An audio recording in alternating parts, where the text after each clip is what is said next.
নমস্কার। এর আগে আমি দুটো ভিডিও ছেড়েছিলাম নিউমোলজি সম্বন্ধে জানার। নিউমোলজিটা কি, নিউমোলজিটা কি মোটামুটি মানুষের যদি আয়ত্ত হয়ে থাকে আমি জানাবো যে সংখ্যাতত্ত্বের বিচারটা কীভাবে হয়।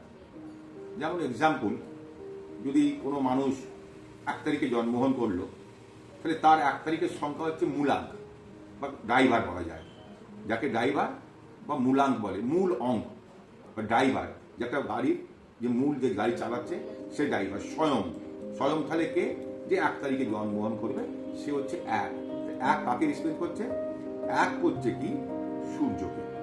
সূর্য সব থেকে বড় গ্রহ, রাজা, রিপ্রেজেন্ট কিং সূর্য।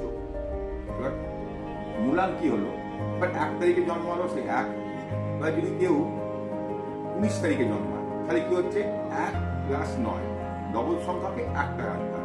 তাহলে কি হলো 9 × 10 সেই 1। আর 28, 2 আর 8, 28, তাহলে 2 + 8 দিতে হবে 10, তাহলে 10 1। তাহলে আমাকে টোটাল সংখ্যাটাকে সিঙ্গেল ডিজিট, যে সিঙ্গেল ডিজিট 1 থেকে 9 আছে সেটা তো থাকবেই, যদি ডবল ডিজিট হয় সেটাকে সিঙ্গেলে আনতে হবে।